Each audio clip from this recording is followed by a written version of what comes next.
Hi, I'm Tim. Welcome to Watchbox, and thanks for logging on. If you love this watch, email me at tmosso@thewatchbox.com. It's in the description below. The direct purchase and pricing email question line from you to me and my crew for your questions about this or any watch you see here on Watchbox Reviews. That's tmosso@thewatchbox.com. And today we are discussing the Glashutte Original PanoMaticLunar.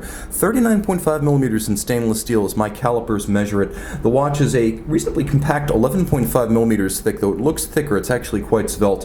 From lug to lug, a very reasonable 45.6 millimeters and a 19 millimeter spacing between the lugs. Now the timepiece is comfortable to wear and easy to stance on a smaller wrist, and I'm going to show you on my 16 centimeter circumference wrist exactly what I mean. As you can see, plenty of clearance on both sides. No issues wearing this.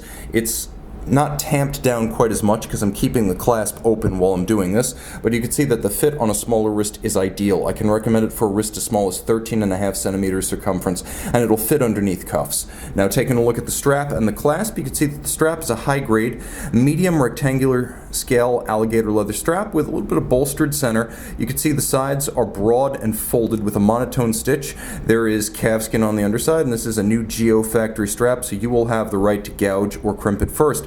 And you will do so with this, a full deployant clasp with twin trigger actuation to keep it closed, and that is your security against droppage while donning or removing at bedside. The case band is relatively simple. As you can see, it features satin mid-case, longitudinally finished, with a polished bezel, polished lug hoods, and then a polished case back with a polished crown. A few details worth mentioning: the fact that the bezel is actually narrower than the caseback. You can see it actually has an inverse slope to it. It's polished between the lugs. And finally, the lugs have a little bit of a step out from the caseband, so they're not fully integrated like a Calatrava. There is a little bit of a step to the conical, high polished bezel that surrounds the box section sapphire, and then we'll talk about the dial.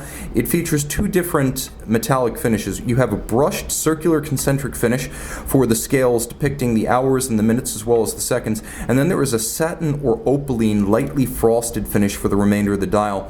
Apertures cut down from the dial base to the discs for the double-digit date as well as the moon phase, so you have that nice transition from the plane of the dial to the plane of the discs. It's not a straight cut through the dial. Also appreciate the fact that very small diamond polished indices have been applied manually to the hour and minute register, and there are lovely blued alpha style hands pinched at the center. There is also overlap with a lovely sub-seconds dial. Now the watch does feature a quick set system for the date. It does not feature a quick set system for the moon phase, and you'll note that there is a pusher adjuster on the flank to adjust the moon. It's a great looking watch and a handsome one.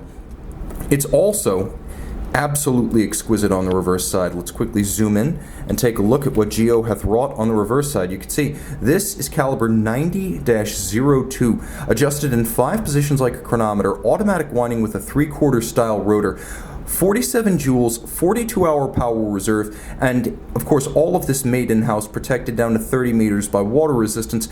It is a duplex swan's neck system. This first debuted in the early 2000s, and it's one of the premium automatics available from Glashutte Original. You can see both sides of the full balance bridge, which brace against shock, but both sides feature black polished swan's neck fine adjustment mechanisms to correct for beat error, and then each side of this bridge freehand engraved, just as you'll see on the half bridge of a Longa. Now you have Glashutte stripes across the bridges.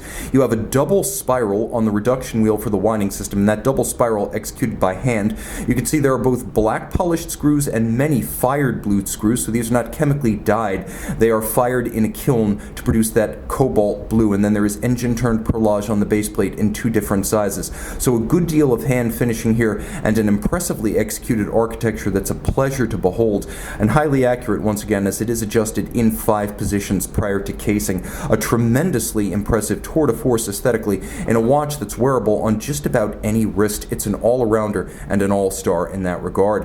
Email tmosso@thewatchbox.com for pricing and purchase details considering this Glashutte Original PanoMaticLunar.